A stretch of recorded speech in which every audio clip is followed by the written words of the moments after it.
The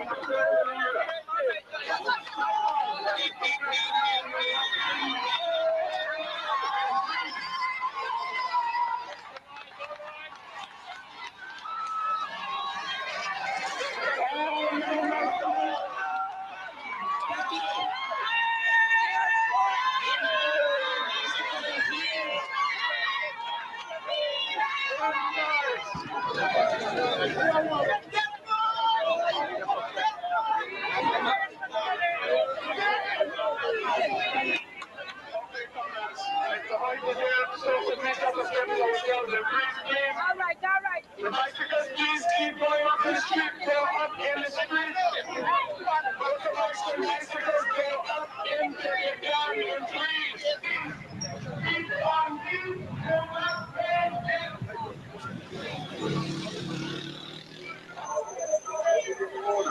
people get in the road.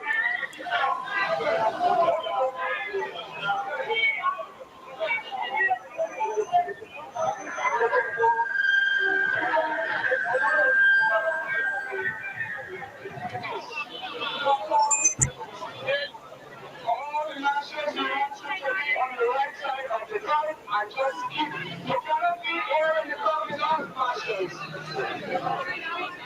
cannot be standing around the square and the people are moving up. We want the marshals to be on the right side of the protest.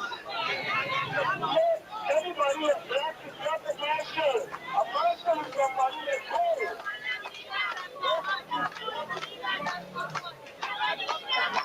Okay, let us go for that. Let us go on. Remember, it's a certain class. Let your fellow speak. I flew. Tell them I'm moving this stuff. Don't catch this on them. Okay, come on, let's go.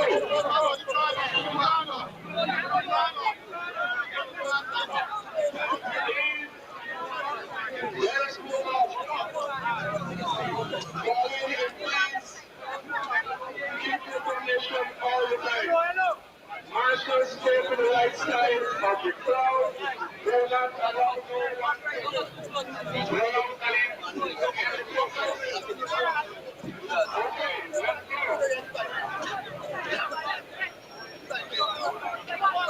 Marshals are still moving around and people are moving on. We want you to be on the right side of the crowd.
I say just go right, tell them don't stop at time.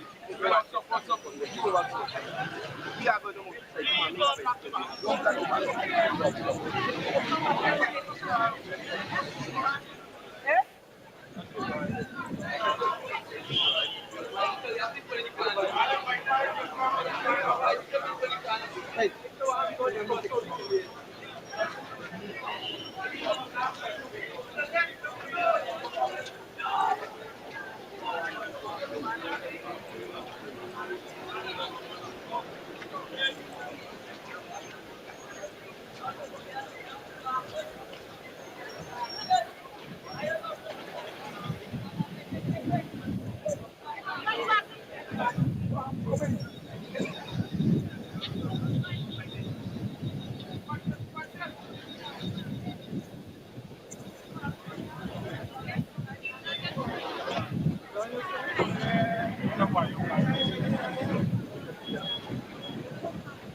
Ôi con ạ.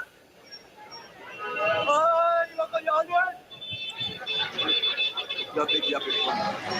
À, đúng không? Có thể.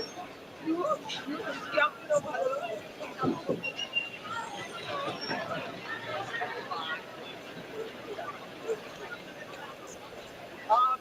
Thôi rồi.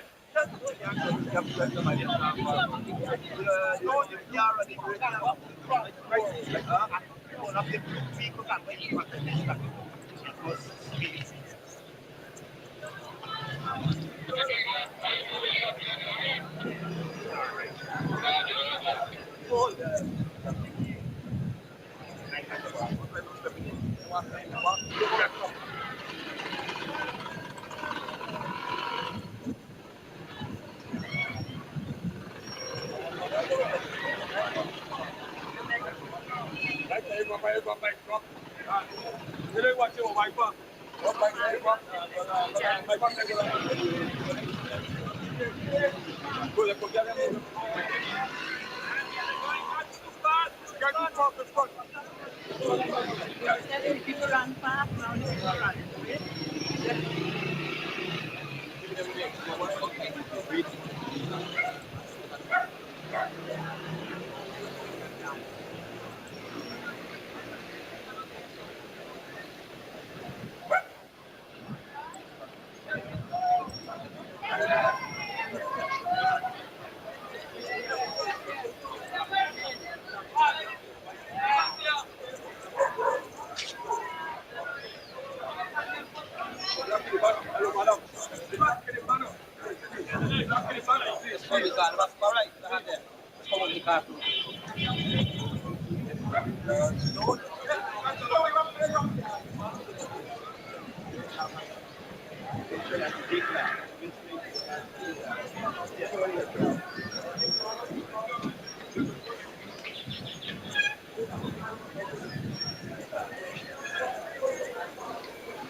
This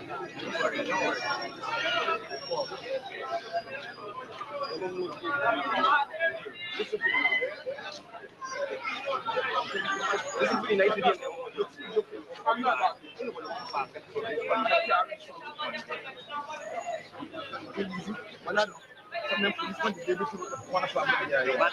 that's why the pushing the circle. You get somebody there for the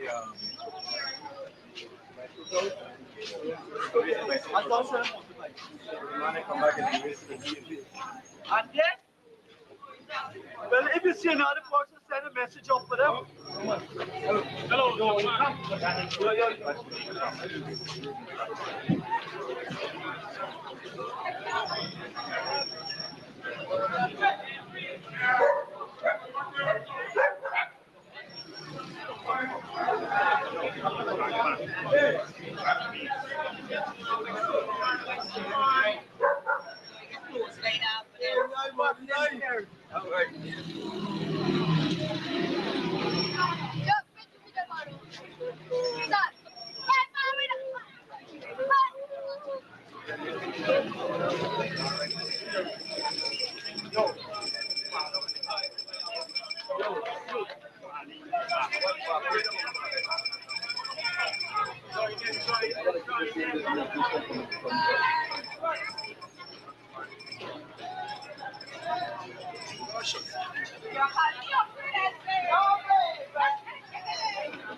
Sorry, my audio. Good evening to you and welcome to Politics 101 on a Monday evening, taking you back in time, 1998, in the wake of the 1997 election, the big marches led by Desmond Hoyt, Aubrey Norton, and some of the Young Turks 10,000 people on the streets of Georgetown, 15,000 people, 20,000 people on the streets of Georgetown.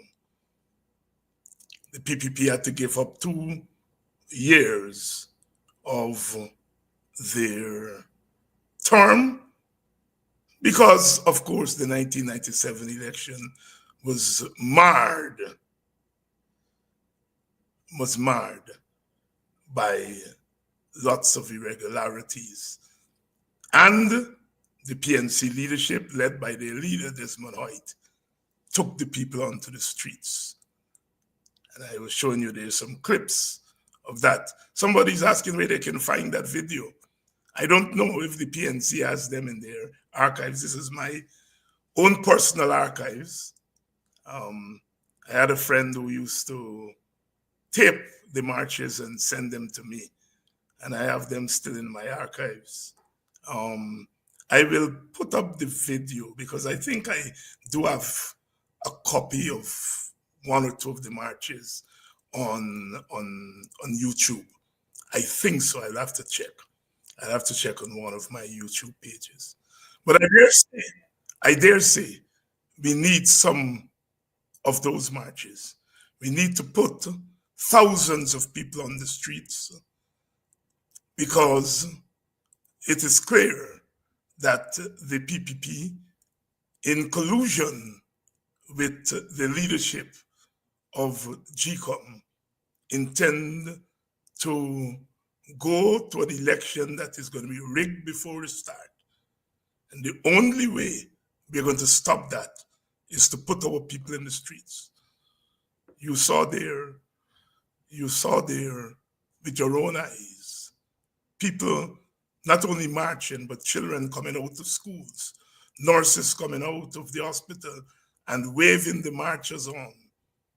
Those were the days. And those days have to come back because that's the only medicine that the PPP understands when they see our people in the streets. Good evening and welcome to Politics 101. And it's Monday evening. It's Monday evening and we are sounding the bell. We are sounding the bell. It cannot be business as usual anymore. It cannot be business as usual anymore. Our party, the Working People's Alliance, a small party, but we are making our voices heard and we are saying it cannot be business as usual. And we intend to meet with the leader of the opposition and to let him know what we think and how we think we have to move if GCOM continues to say no biometrics. It cannot be business as usual. I read a news story of an interview given by former Finance Minister Winston Jordan. I don't know which one of the programs he was on. Might have been Norman Brown's program. But he said the PPP gave them, meaning the coalition, the living hell when it came to sugar. And I know that because I was close enough to the government to know that from day one, the PPP gave them the living hell, right up to the point where they collude with external forces to overthrow the coalition. You, our supporters, you're correct in asking, why have we for 4 years not given the PPP the living hell? They have done 100 times worse than what the coalition did.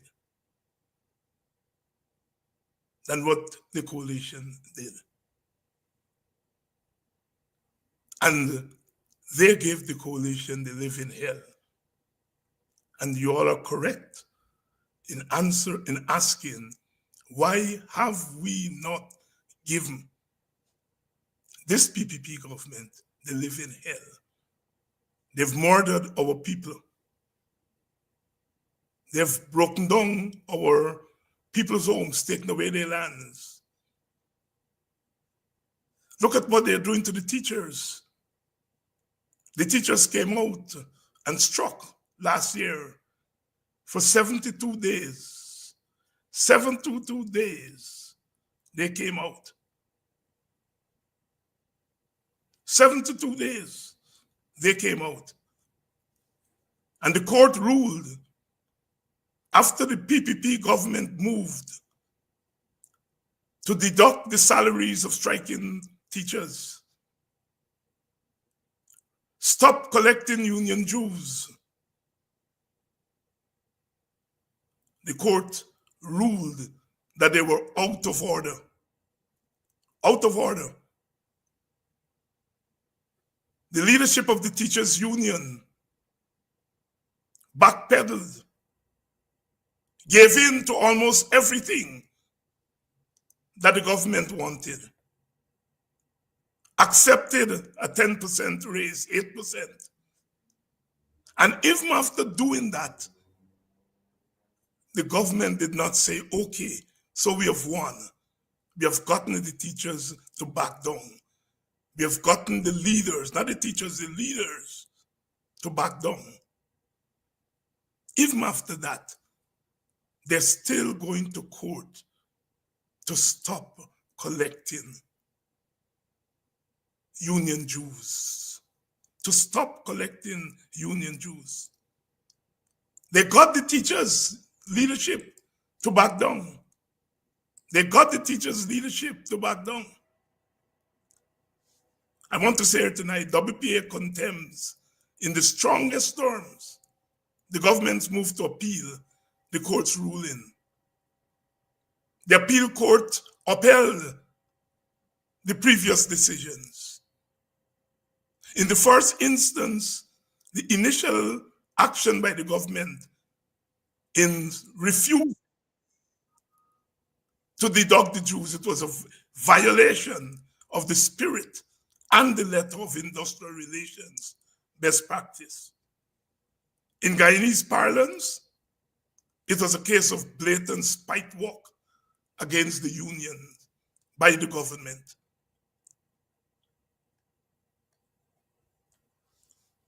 Attorney General Nandlall, I heard him saying that why must the government collect dues to the union? The union must collect their own dues. It is not the government business to collect dues. That man sat there and said that. We are asking the following questions. What danger does the GTU pose in asking the government to deduct union dues from teacher salary? Is the GTU an alien entity? Are teachers not contributors to the national purse and as such are entitled to request government services? Thus collecting the union dues put undue burden on the government. As the government stopped deducting dues for NASI, have they stopped collecting dues for GAWU? Is the government fighting the GTU for ethnic reasons? We are asking these questions. We can only conclude, the WPA can only conclude that the government's ultimate intention is to weaken the GTU. And it's seeking to get the court to help it to do that. We have seen this script before.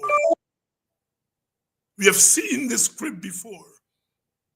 After the 1999 PSU strike, where the PSU was able to get the government to go to arbitration by doing what the teachers did, calling their workers out on strike, staying on the road. And in the end, the government was forced to go to arbitration.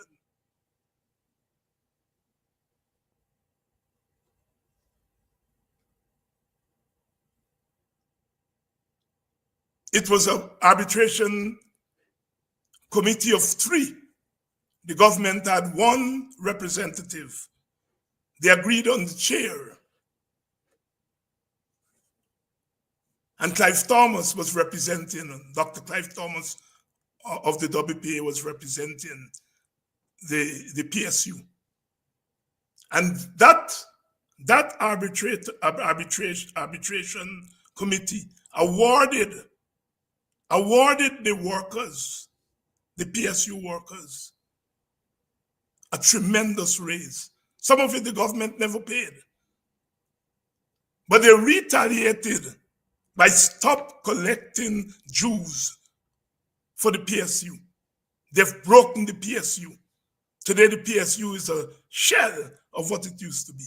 And that is what they're intended to do to the Guyana Teachers Union.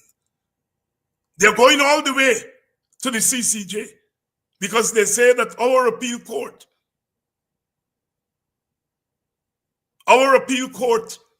doesn't rule in their favor. Why the appeal court must rule in their favor? The appeal court must do what is right. So they're going to the CCJ. We in the WPA are saying we have to draw some lines in the sand. We have to draw some lines in the sand. We must not allow them to break the GTU as they've done the PSU. We have been quiet for too long.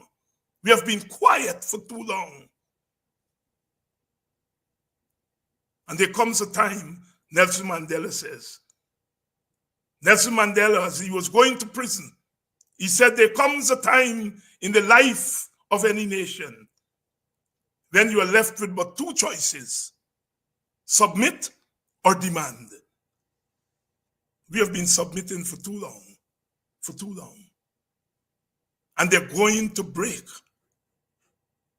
Yes, it was the Armstrong agreement. Thank you, Marlene. Dr. Armstrong was the chair.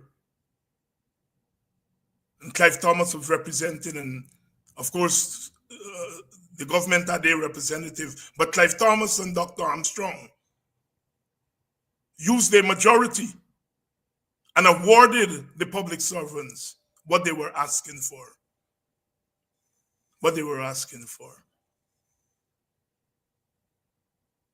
And you have heard Dr.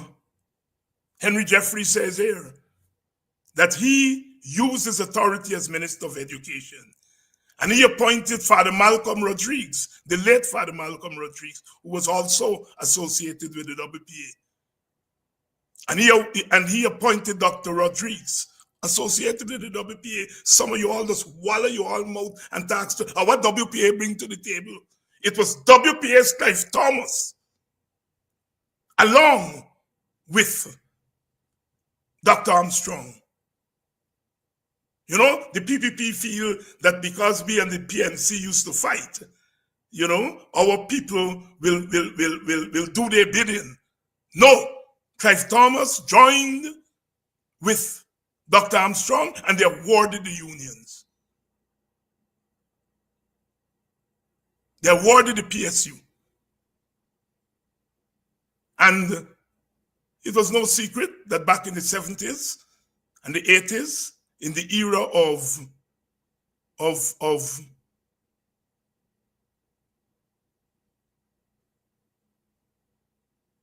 religion, the church standing up for the poor, that there were some priests who stood with us in the WPA. Father Rodrigues was one of them. He would speak on our platforms. And he, when appointed by Henry Jeffrey, awarded the teachers a big raise. WPA. You see, this nonsense.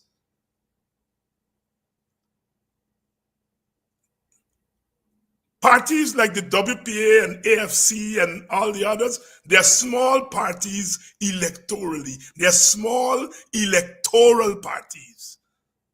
They're small electoral parties, meaning that they can't muster the thousands of votes like the PPP and the PNC.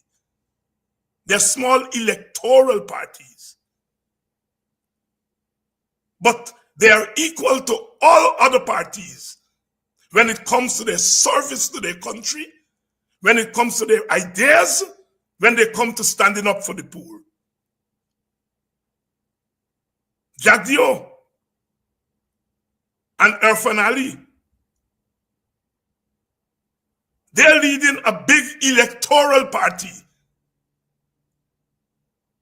because Indians traditionally vote for them. They don't have to work for that support. It comes to them through ethnicity. They don't have to work for it. They don't have to go and convince anybody to vote for them. Indians vote for them out of ethnic loyalty. And that is what makes them big. They don't have to work for that support. So they are leaders of big parties. But when it comes to thinking, when it comes to ideas, when it comes to governing, Jack Dio and Irfan Ali and big more than me. They come from a big party, I come from a small party, electorally. For me and the WPA to get 2 seats, 3 seats, we gotta go and work for it. They get it by default, and they sit up there and talk a lot of shit about big party and who's supporting it. Yes, they get electoral, so they don't work for it. So the big party electorally, they can beat me there. But when it comes to ideas, when it comes to courage, I will bust their ass. I am bigger than them. And y'all Guyanese got to stop this nonsense of big and small party. The big parties don't have to work for votes. African people support the PNC. Indian people support the PPP. The PNC perhaps got to work more because black people can be a little bit contrary. Some of them, just, oh, what you do for me, and so on. So the PNC got to work for their own. PPP don't got to work for their own. Parties like the AFC and WPA got to work for their own. We got to go out and go down in the trenches. And I am saying, not like Jack Dio and Irfan Ali can big more than me. I am big when it comes to ideas. I am big when it comes to courage. I have seen the walls of prison.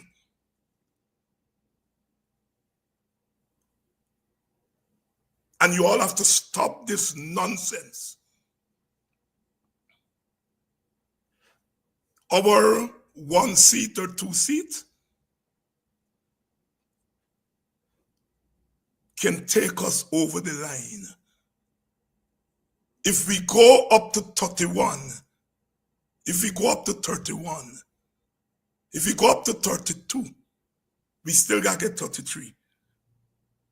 And my 1 seat or 2 seat can make the difference between a big minority and an absolute majority. We got to think. The PPP set up a lot of small parties at the last election. They set up them. The PPP give them money to set up those little parties. And some of you all go and vote for them.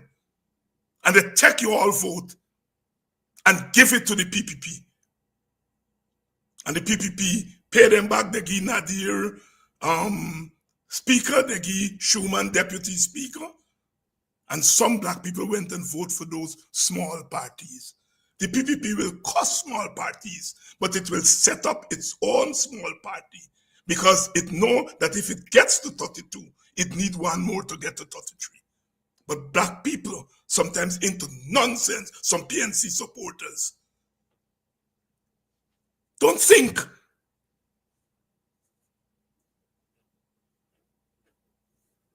If AFC bring 1 seat and WPA bring 1 seat, that's 2 seats. I don't know nobody else see, but I know that I ain't taking me 1 seat or 2 seats and give it to the PPP. I'm taking me 1 seat and 2 seats and join it with the PNC to get the PPP out of office. I'm clear about that. As I said last week, I fight Jagan Burnham when he was alive. I fight Burnham when other people were running for cover. Burnham is dead and gone. And I ain't fighting Burnham no more.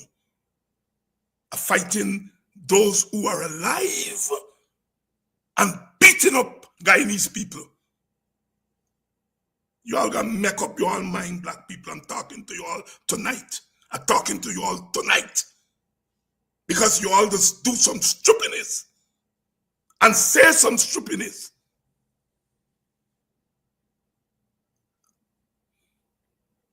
I have no doubt that the PNC could win an election on its own. They are a big party. They can win an election. They have people who've been voting for the PNC from creation and will continue to vote for the PNC. But when you're in a battle, you don't want to barely win or barely lose. You want to guarantee you win. And in that case, Aubrey Norton get more sense than Granger and them who treat the WPA bad during the coalition. At least Aubrey Norton recognized that it is better to go into an election dead sure than to go into an election maybe.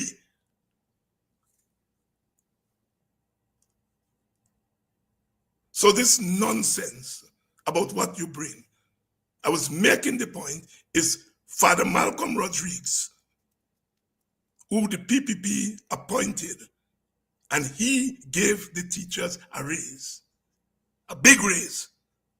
It was Clive Thomas and Dr. Armstrong, WPA Clive Thomas, who gave the public service workers. You ask what we bring to the table? You all got put your own mouth right and put your own mind right. We need every damn vote.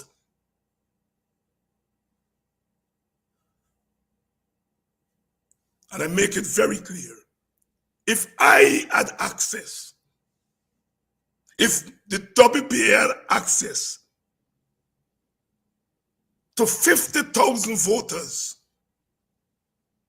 or 20,000 voters, I bet you bottom dollar, all of them would have been on the road now. All of them would have been on the road. If we had access to 50,000 voters, if we had access to the resources that the big parties had, not like G-Com and Claudette Singh could have been pulling the shit that they're pulling. That is what we bring. Fearlessness.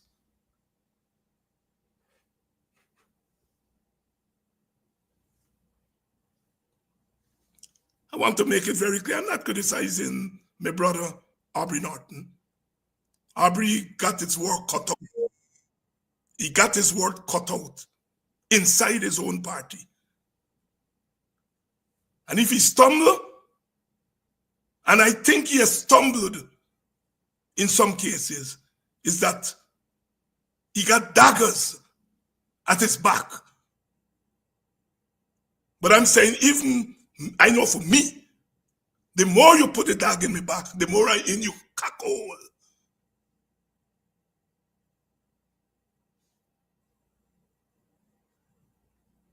We stop fighting. We stop fighting. We stopped fighting for 4 years. And we're there where we are now. And it's not too late. We got to turn this shit around.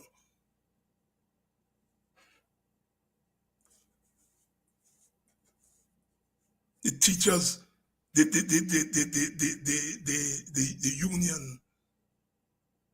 union leadership, those shameless big men going to court now and saying that the teachers, the union was wrong to suspend them. Suspend?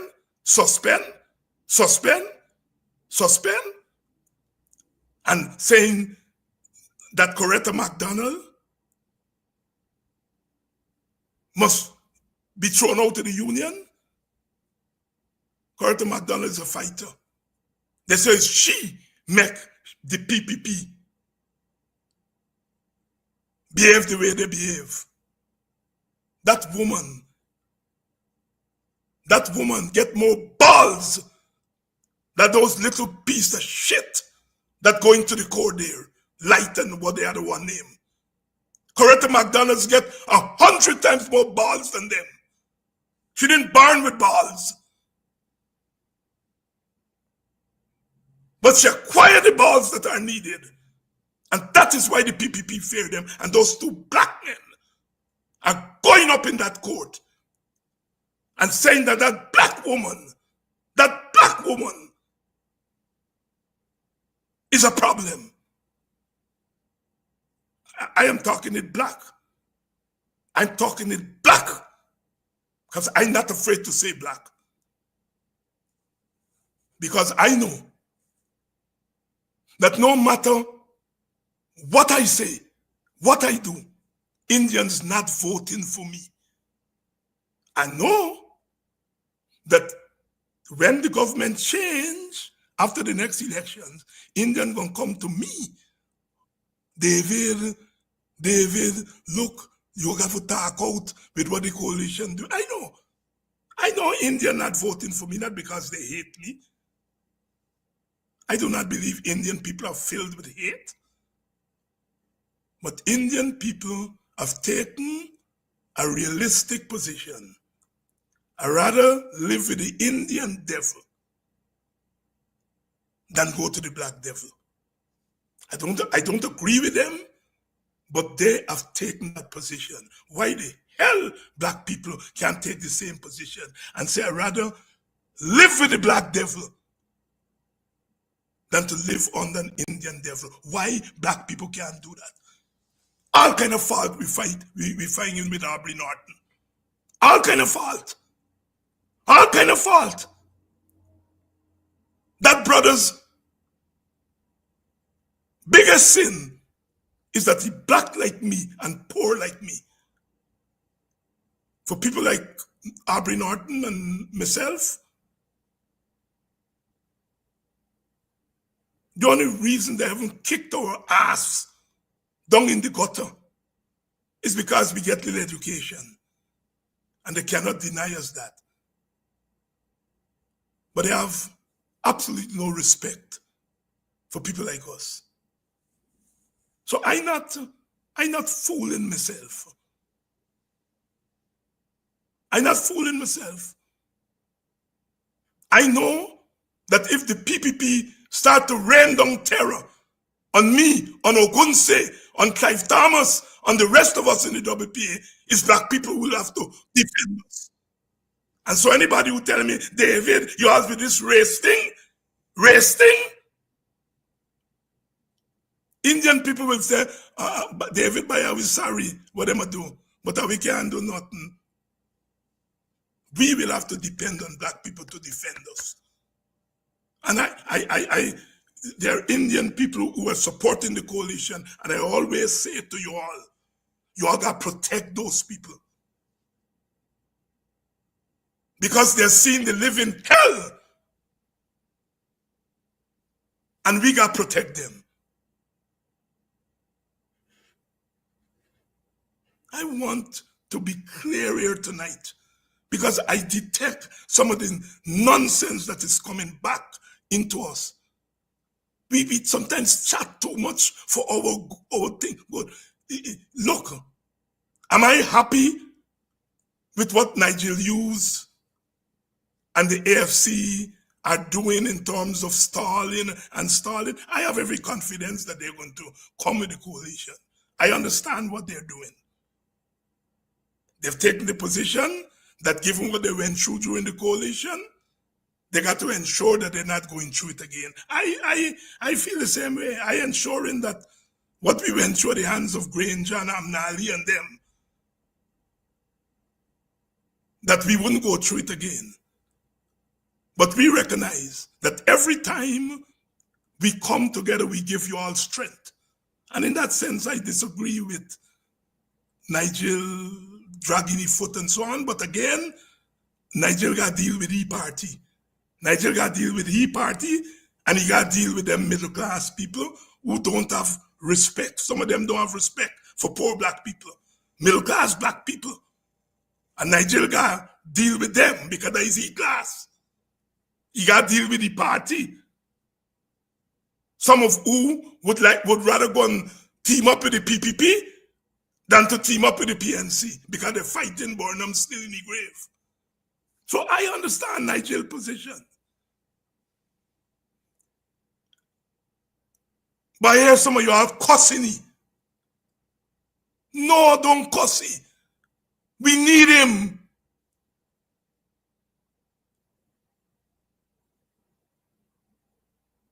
Some of y'all just cuss me. But I come from boxing line top, I can take cussing. Because I don't cuss back.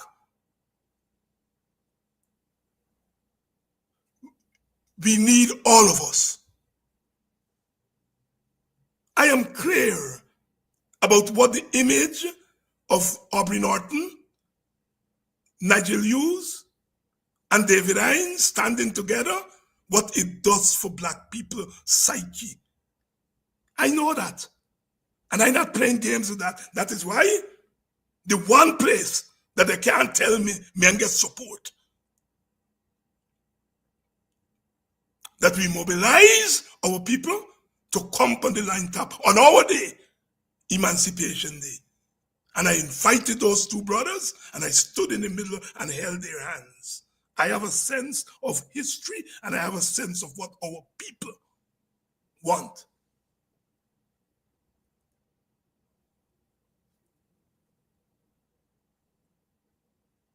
Don't cuss Nigel. Vex with it. Vex with it. You all have every right to. You all have every right to. You all have every right to vex, but don't cuss him. We need him. We need him. Why you think Jagdio cusses Nigel every week?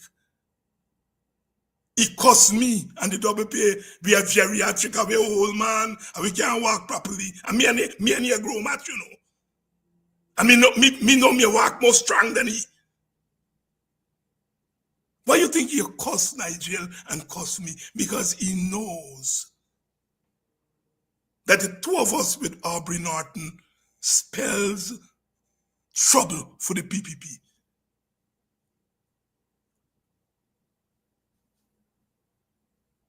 You all black people gotta move smarter. You all gotta move smarter. You all gotta move smarter.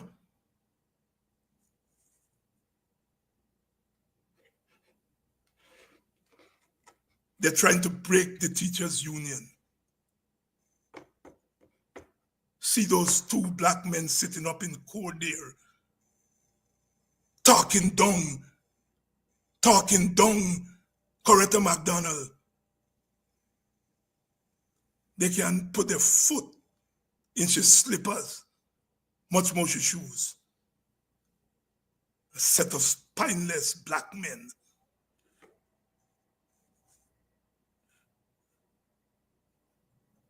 A set of spineless black men.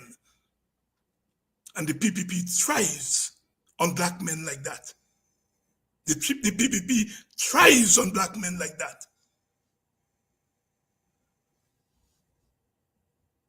They can't come to me. They can't come to my brothers and sisters in the WPA with that shit. We don't want nothing. We don't want nothing. And we know the game. And we intend to fight and to encourage you all to fight.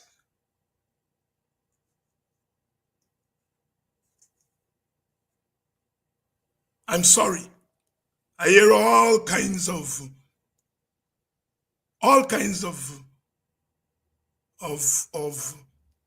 justification for what Sister Gita did in Parliament.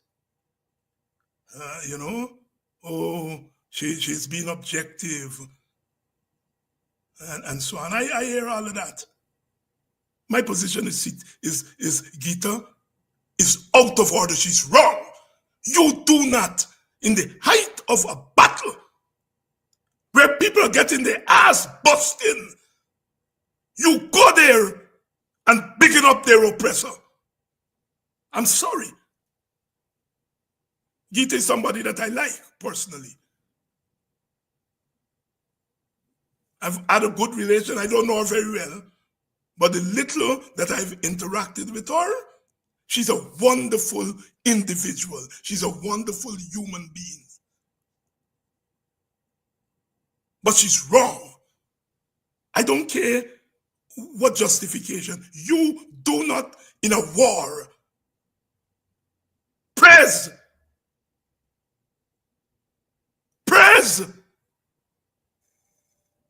the enemy. And I'm saying that the PPP has become our enemy.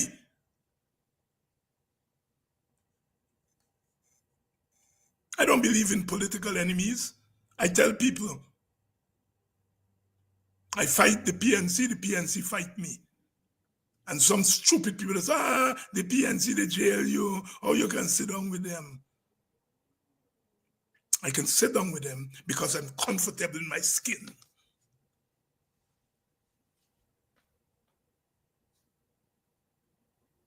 I'm comfortable in my skin.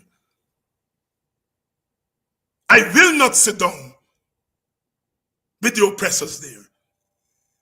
My position is clear. Ultimately, the PPP represents half of this nation.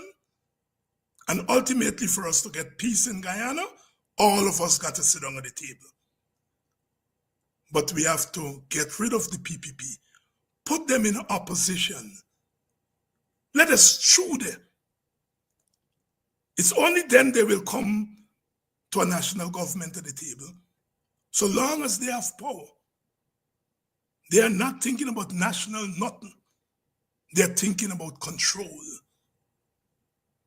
So I'm sorry. I'm sorry. I cannot agree with what Gita's done. I like James Bond. He treats me as a big brother. Very good relationship.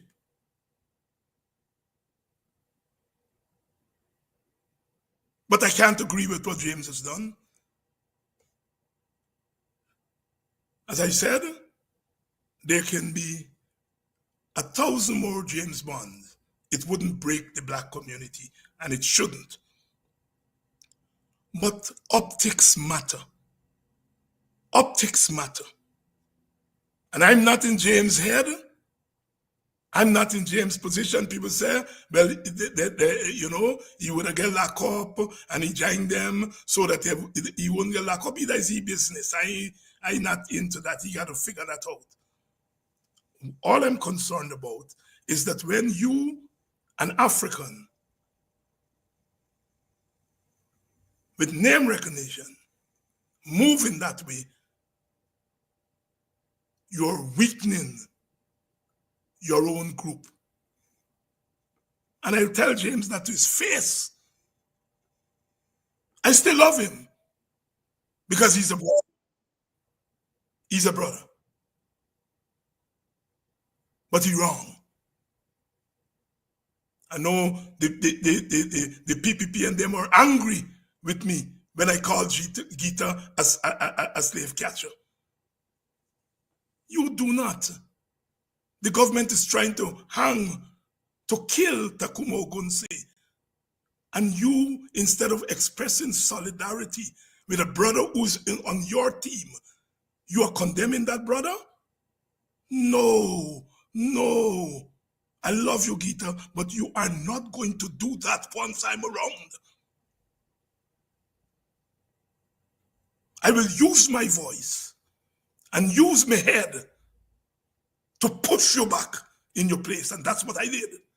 That's what I did when I called her a slave catcher. Because had she gotten through, there are other Indian brothers and sisters in the PNC who would have followed her and joined with the PPP to slaughter my brother. And that shit ain't happening with me. I want you all to understand me politics. I want you all to understand my politics well. I want you all to understand the politics of the WPA.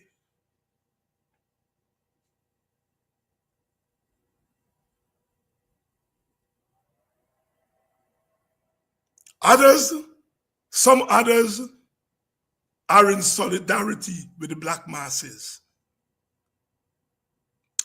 but they wouldn't come out and take off the shot and bear the chest for you. They're in solidarity. Some of the black middle class, they're in solidarity. But they're not prepared to put their reputation on the line to defend all your black poor people. I am prepared to do that. And I don't give a damn. If you knock black people, you knock me. Especially poor black people. And you all got to get in the habit of rewarding people who stand with you all. That is the shit. If people are standing with you all, what you all got to do, strengthen them. So they can stand more. If people like Vincent Alexander and the Ipadaji people and David Hines and Takuma Ogunsi and the WPA people and some people in the PNC leadership, some, had it not been for us, all you would have been back physically on the plantation.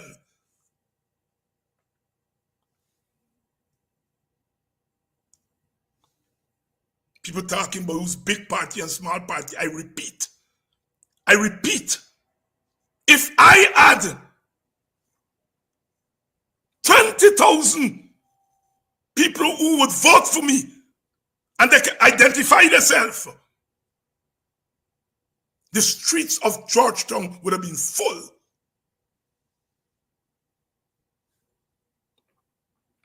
I'd rather take that chance. There may be 20,000 people who may vote for me. I don't know them. I know the couple hundred of y'all who have expressed your support and support for the WPA. And Jadyo and the PPP always say, how many members you all get? I in a war. I'm not exposing my troops. I'm not exposing my troops. There are people, some of you all here in this audience, some poor people there in Guyana who I know are our supporters because they've expressed that to us.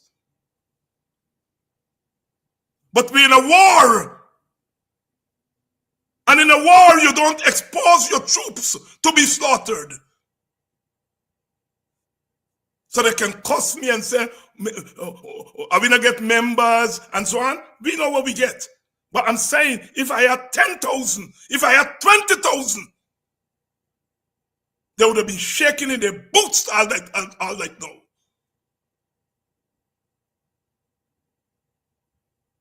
If I had the money, the resources,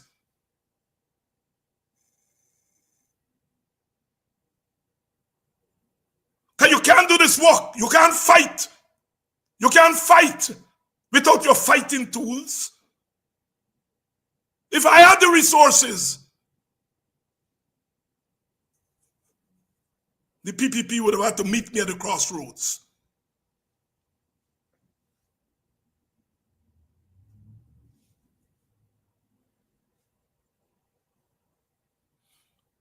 The example I want to set to you all is fear is not an option. Black people have become cowards.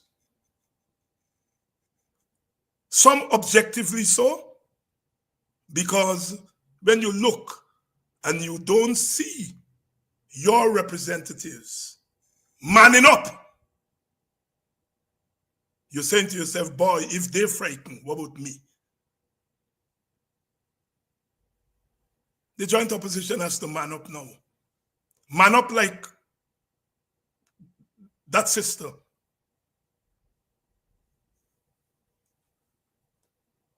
Coretta McDonald. She man up. And she woman up. She woman up.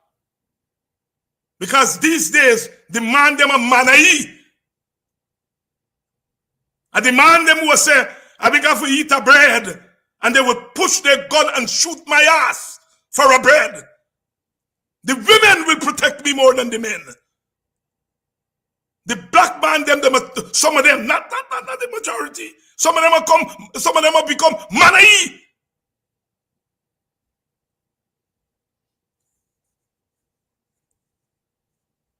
Look at Mark Light and the other one. Them the man, they get balls. They get something else, but it's not balls. Shameful, shameless. As my auntie would say, all of them must back the face. Shouldn't show the face in our community.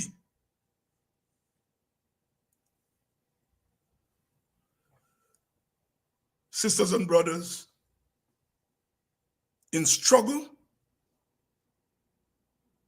you have to push the envelope. You don't pull back.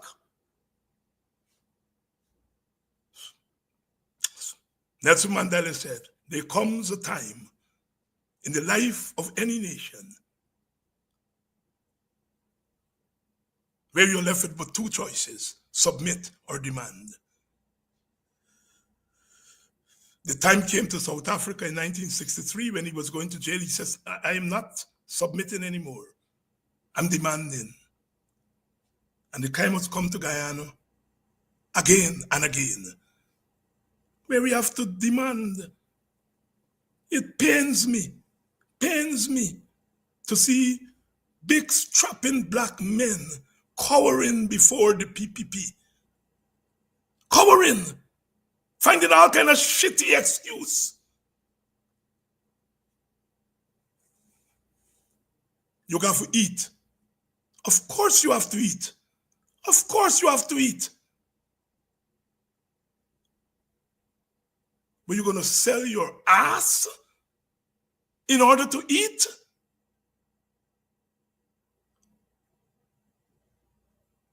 As old people say, you give away your ass and you shit through your ribs. That is what some of our people are doing. And I want to protect the majority of you from doing that. When you sell your ass, you have to shit through your ribs. What that means, what the wisdom of that, is that you've ceased to be a human. Because human ain't supposed to shit through their ribs. You shit through your ass. And when you sell your ass for a piece of bread, you stop being a human being. That's the wisdom of that saying.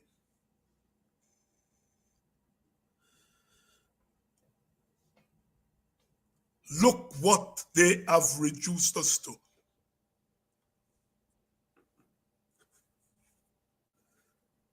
They like to say, oh, they're going to lock you up.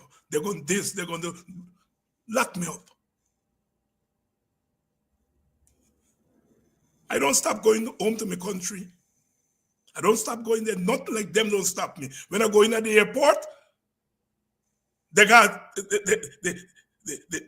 tell the bosses that I'm there And then the bosses give the immigration people the permission. Clear. Them little immigration officers dead with laugh. In fact, since they see me coming through, they'll start smiling.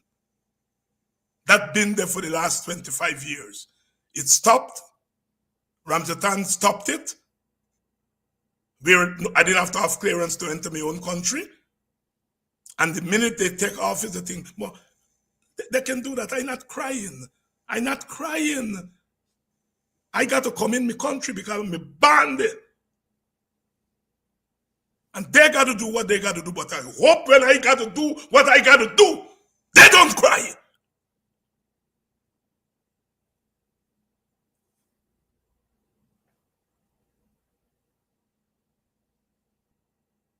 They don't cry. I'm not crying now. But since I opened my mouth, since the WPA said last week that we got to go up on the street to get biometrics, they start to cry.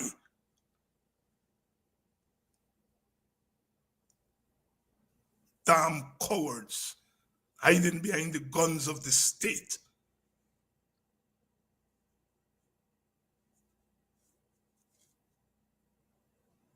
Come out from behind the guns of the state and come down in the ring where we fight. And there can only be one winner. Because I'm not a coward. I wasn't born a coward. Those of us who gave our lives and our sacrifices and joined the WPA in the 70s, we couldn't be cowards. In those days when you joined the WPA, you had to be brave.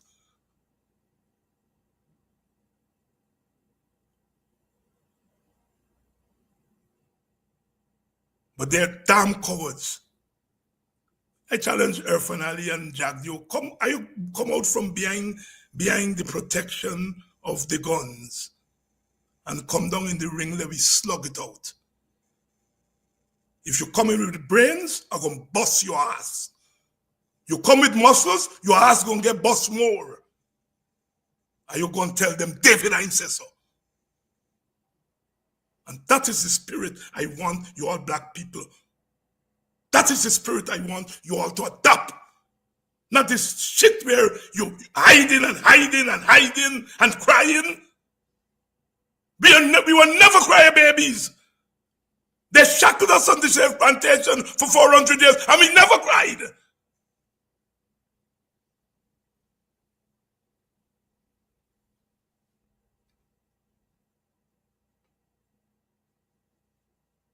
Unless it look as though I just attacking people from other party, some of my supporters, some of WPA supporters, into the shit too. I can tell you that. I'm not saying it's not plenty, but some of them into the shit. If I follow some of them, I wouldn't use the word black. I wouldn't use the word African. So it's not just some of PNC people, some AFC people, and some of the black middle class, some of my own supporters, some of our own supporters.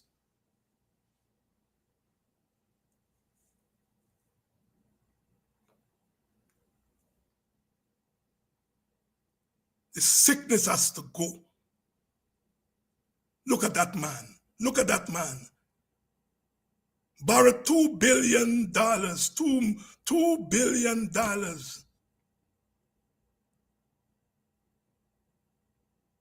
For gas to energy project. You do feasibility study, Bharat? Yes, Exim Bank. Exim Bank do feasibility study. When them people write, mostly women, there are a couple of men in the group, they write Exim Bank. Exim Bank say we search high and low. And we didn't do a feasibility study, and the Guyana government didn't give we one. You are spending $2 billion that don't belong to you without a feasibility study. You're dealing with a gas pipeline.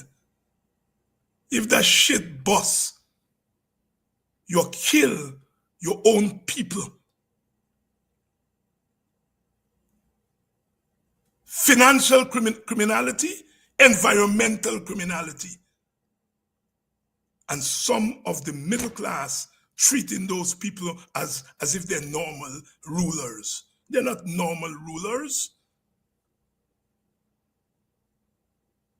All those people intention is they already calculate all the 30 billion barrel oil and how much money, and all their intention is to use government to pack the money in there, and as you always say, friends, family, and favorite. And if they got to kill your mother and your granny to get it, they're prepared to do that.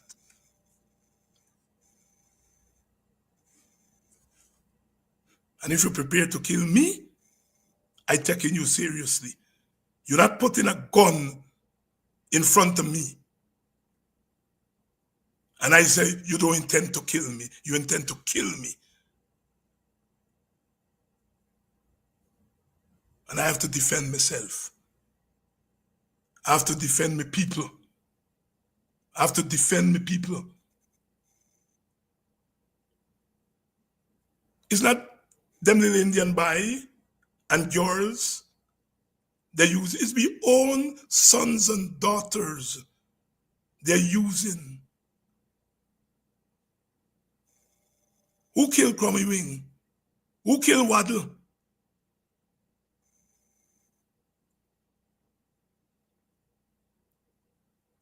Look what they're doing to them little girls that work in a Chronicle. And not Natal, Kwame, writing them question and give them little girls to come to AFC press conference, to come to WPA press conference, to come to PNC press to make trouble. That's what they're doing, using our daughters, nice, beautiful little girls, using them to come and harass the daddy.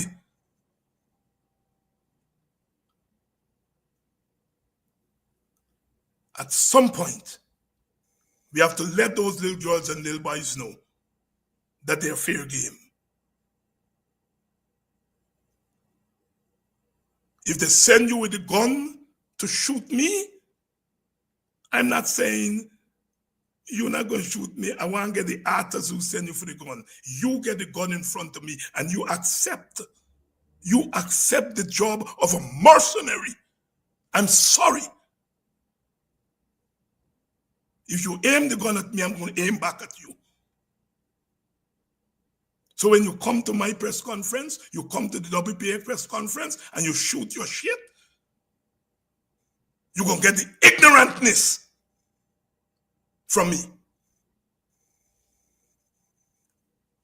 The little girl, they only trying for make a living. Go find and make a living somewhere else and don't sell yourself to be a goddamn mercenary. At some point you have to say no.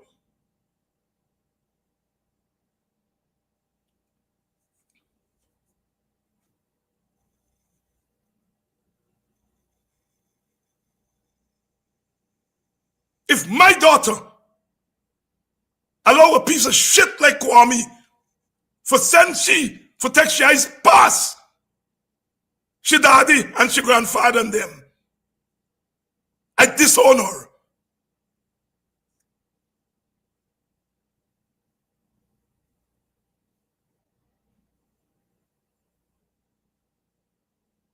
If I have left myself undone for mind me adult child, rather than she going and prostitute herself,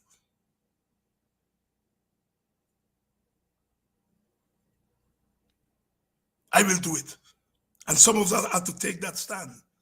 The parents of those little girls have to tell them, no, man, no, you can't do that. Tell them no. Tell them no.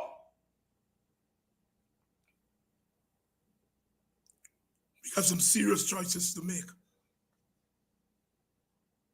We got some serious choices to make. I know they're listening me, and I know they're searching for all kind of little thing for say they go charge me. Charge. I've been getting charged since me been in short pants.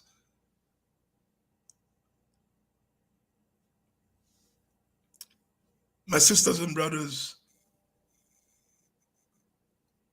each of you has to become a soldier. Each of you has to become a soldier. Good evening, Moko.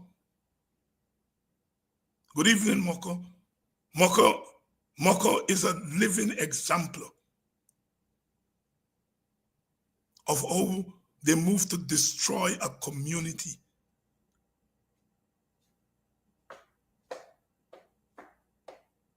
Each of you has to become a soldier. You all are in war.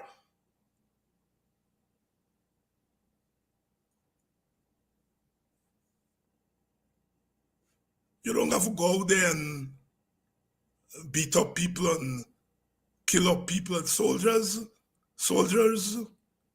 are fighters. Soldiers are fighters. And when war is declared on you, you have to defend yourself. And there are a million ways to defend yourself. There are a million ways.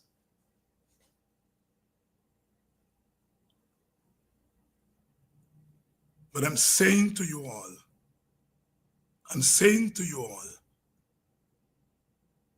that we got to stop some bad habits. Got to stop some bad habits. I don't agree with, as I said, I don't agree with some of Aubrey Norton's tactical moves. I don't agree with some of Nigel Hughes' tactical moves. I don't. But they're my brothers. They're my brothers.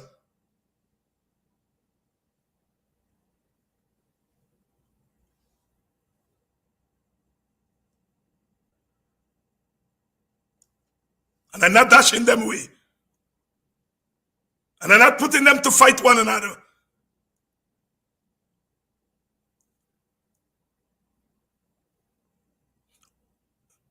I'm saying that Nigel and those we get wrongy, Raphael and Pato and them, they got to come on the ground and hear what you're saying. And if they love you all, they will act. They will take into consideration what you're all saying. I know what you're saying. Are you just saying that you all want when you all wake up in the morning, you all see the three men that putting themselves forward as your leader. You all want to see them holding hand. That's all that you all are asking. And if I intend to wait till June before I signal that our first line of action is a coalition, after I listen to you all cries, I would have cut back the June to January. When people's lives, and I want you all tell Nigel, when people's lives are on the line, you do not set artificial deadlines. I hear them, we're going to decide on coalition 31st of March. They will kill your brothers and sisters. And do you love them? Do you want them to be alive before July 31st? They will slaughter your African brethren before the 31st. That's my politics.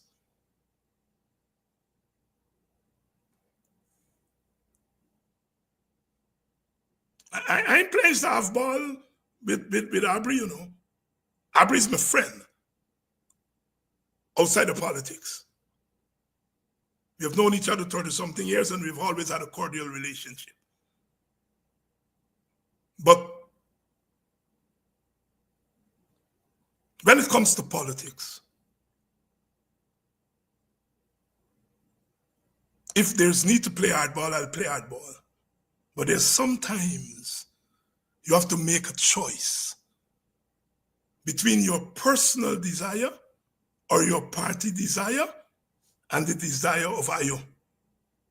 You all were crying. Let me be frank, yeah?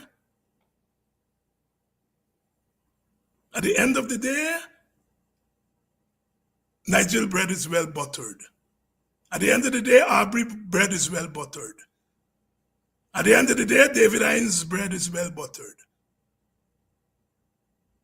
That's a fact. Let me be straight up with that. But how many of our brothers and sisters can say the same thing? And so we can't make decisions based on our butter. And as politicians, we sometimes do that shit. You all know, I love Nigeria. Nigeria has given yeoman service to this country, has given yeoman service to the struggle.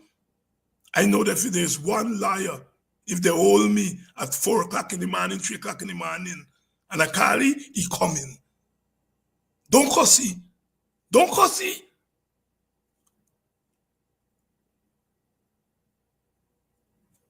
I disagree with some of his tactics. I think some of his tactics miss the human mark. Some of his tactics may be correct politically. Because I'm telling you all, Granger and Amna and the leadership, Basil and all of them, the leadership of the 8th, they didn't treat me nice. They didn't treat me nice. They didn't treat the AFC nice. They treated WP even worse. So I understand the apprehension of the AFC. But all I'm saying is that our hurt in the way we were treated cannot take precedence over the hurt that you all people, poor people, black people, brown people are going through. Our hurt cannot take precedence over you all hurt.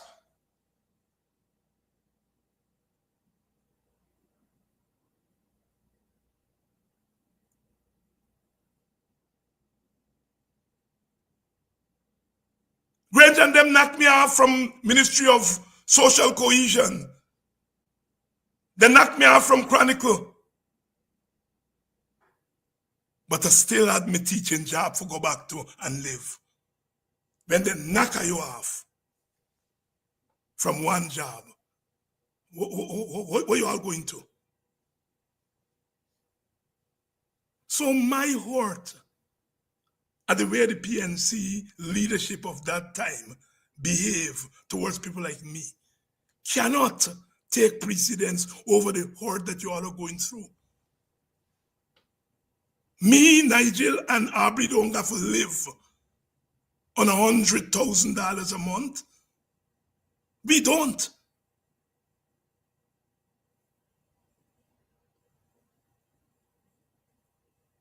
That's what the majority of you all gotta live on. We don't have to live on it. Our hurt cannot guide our politics. If hurt was to guide politics, we in the WPA would have been on the rampage morning, noon, and night. The hurt. We answered Robert Corbyn's call. Robert Corbyn said, I am going to my arch enemies, the WPA, because the PNC cannot do this alone by ourselves, by ourselves. Corbyn, and he went not to friends, he went to enemies, because the WPA and the PNC were enemies in the 70s. And we answered that call. And we formed the APNU. We give the APNU a name. We spent hours putting it together. And people who were not in favor of the APNU, when the APNU came to power and they assumed the leadership of the government, they cut with foot and with throat. Yes, AFC, I know it because they cut. They may have cut you all foot, but they cut the WPA throat. So we know what it is. But do not use that to punish your own people. So many people call me David, oh God, you can't talk to Nigel, oh Jesus, talk to you, no man. People call me in tears, whether people in New York, in Guyana. Nigel can't not know that. Can't not know that. That is action. He doesn't bring 200,000 votes, but he brings stature. He brings confidence. When you in battle and you see that tall, strapping, bright black man turn up, you feel protected. Nigel can't not know that.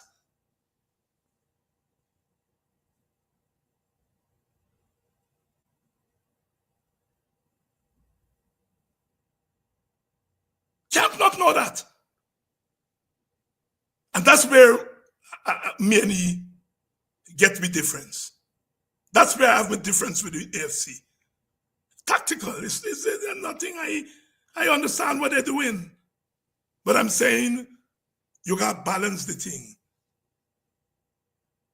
You got to take care of your party, but you got to take care of your people.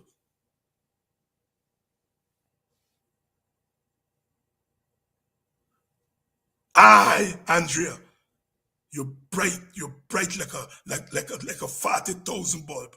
WPA looked at the bigger picture. That is what I'm struggling for say. The bigger picture. The bigger picture.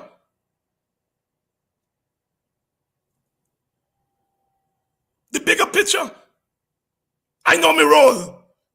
It may be wrong. I know a part of black people like bravery and they like when you stand up. Be also like when you're stately, as my sister Valderine said, handsome and bright and articulate. Be like that too. Be like that too. We are the only people who just mix 15-year-old rum with what a little picnic drink now with Red Bull. We are the only people because we understand. We understand what it is to operate at different levels at the same time. And Nigel must understand what he represents. And he must not be ashamed. And if you know, I hear him saying the polls and if the polls show me that I only get one vote, I'm still in the race. I'm still in the battle. I'm not going to say, oh, the polls show me get one vote or me get one seat. So I got to think, no. Man shall not live by bread alone. Nigel must know what he represents.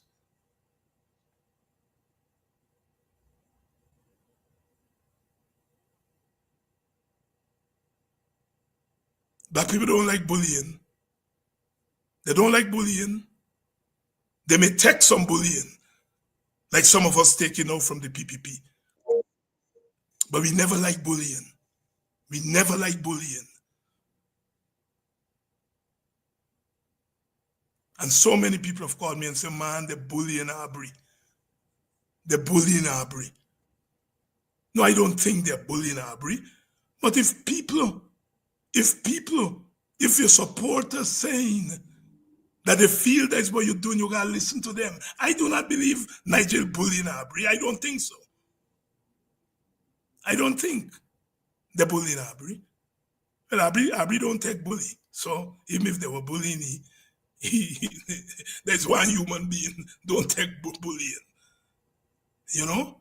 But I don't think they're bullying him. But people say they think it's bullying. Perception becomes reality.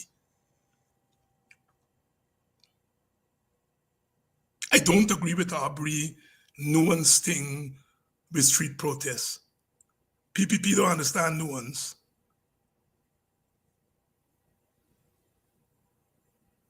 They poke you in the eye, kick them in their balls. They poke you in your eye, kick them in their balls.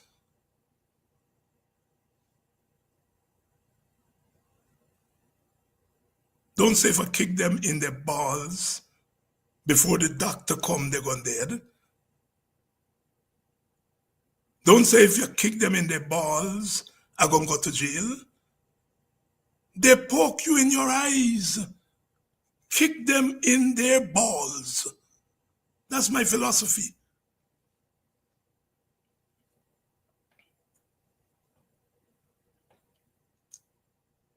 That's my philosophy. I hear Arbery about setting me up and they're waiting around the corner. They're waiting around the corner for we and they're setting trap for we. Well, if you're looking, if you stand up at the roadhead and you're looking for me walking, coming, me go crawl. And when we get to the roadhead, your ass would know me dead. Yes, I know they're waiting for we on the road. I know they're waiting for you, but I agree with Arbery on that. But that don't mean I'm surrendering the road to you. I remember when we were on the street of the WPA in the 70s, we were up on the border mall, and the police and the thugs, they come. And that man, UC Quayano, say, everybody sit down. I will sit down. Them by with a gun, freeze. Because they come expecting us standing up. Quayano says, sit down. Freeze! You can't make those thugs in the PPP get more sense than you. I must have told the story here. I was in Maryland for the holidays. You all come in, I was at a function. She looked wrong. And like she recognized me, she whispered to them people, they say, yes, is David Hines now? She inch, and then she start going. You know, a woman just go on. And she said, I want to tell you something, Dr. Hines. I want to tell you something. You and Nigel and Arbery, 50 times more bright than them, chop them, the air finale and them. But just look as though they're more bright than you all. Me knee buckle. Me knee buckle because she was talking the truth. We have ceded too much ground to these people. Yes, we don't have the soldiers and the police and the guns. We don't have that. But we have something more powerful. We got 200,000 people who signed their name and said, we want you all to be our representatives. We got that. There's an army. There's an army. There's an army.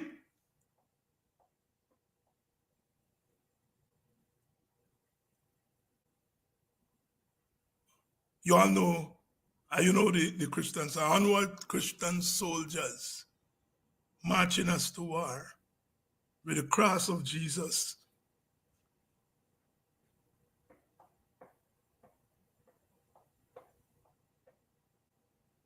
They got soldiers and police just throw their gun over to protesters. They got police and army. When you face them down, just throw the gun over. But I ain't gonna throw gun over to you if you're not out there fighting.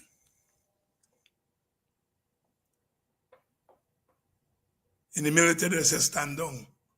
So many young policemen and women meet me all the time. I know. Some of them gonna say, I'm gonna shoot you because it's my job. But the majority of them wouldn't shoot me. The majority of them wouldn't shoot me.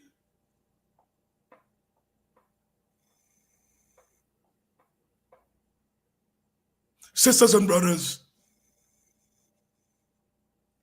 we have to develop some gumption in these coming months. We have to develop some gumption. And I know that you all are not going to go there on your own. You all are depending on us to mobilize you all. But if you all show gumption, then the leaders will have to take notice. And then they themselves will have to show gumption.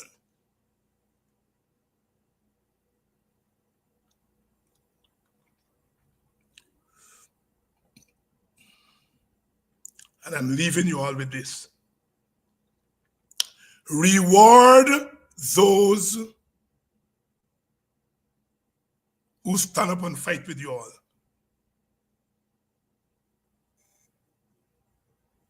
Don't be stupid. I hear some of y'all say, oh God, she look nice, she just dress nice, she gonna make a good president.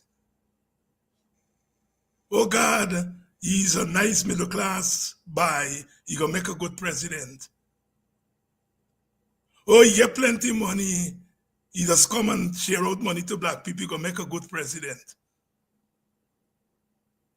We gotta get our priorities right. We got to get our priorities right. We got to get our priorities right. We got to get our priorities right.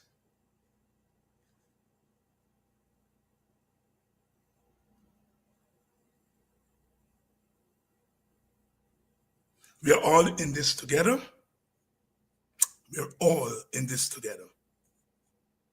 And if we give it away now, it will take us 5 generations to get it back. By which time all of we dead and gone, and those who are left would be on the plantation. And you all decide whether that is where you all want to be. I know. I ain't live all these years to go meekly back onto the plantation. I ain't going there. I'm not going back there. And nothing like them pistol boys who are running this government will make me reduce myself to less than what the Maker put me on this earth to do. No pistol, little boys, who probably still up to this age still piss in their bed and coming out and trying to make. I beg pardon for using some cuss word tonight. But if you all know the history of cuss words, they're not cuss words. They're words of wisdom. I set a pistol, piss a bed. I don't mean it literally. I mean it politically. I mean it politically. I set a pistol, piss a bed boys. You know, when you piss in your bed, you have not grown up yet. And then I make. I watch them little girl in my village. Oh, Mr. President, welcome to our village. We want chicken. We want things for teachers. Oh, Jesus, they've reduced us to beggars. I didn't mind their turning up. But I wanted them to go there and say, even if they call him Mr. President, if he had sense, he gonna know when they call him Mr. President, a false name they might call him. Even if they say Mr. President, but to tell him that you are presiding over crushing our people, and we come here to demand what belongs to us, not to beg. I almost cry watching it. But when I finished crying, I said, David Hines, take some responsibility. Because if we had toughened those people like Okwayan and Walter Rodney and Rupert Rupnarayan and Andai and them, they toughened me. If I had toughened those girls, they wouldn't have got there and make themselves look small. I take responsibility. At some point we say, well, let me go with the tide, it's a new generation. And we didn't toughen them enough. But it's never too late. It's never too late. And we are doing it. We are doing it. I'll be back tomorrow night. Because this tone that I set here tonight is my tone from the era on. I make excuse for 4 years. I try to defend nonsense for 4 years. Not doing it anymore. Back to back, belly to belly. I don't give one damn. I out at the plantation and I ain't going back. Good night. Salute. Soldiers, put on your battle gear.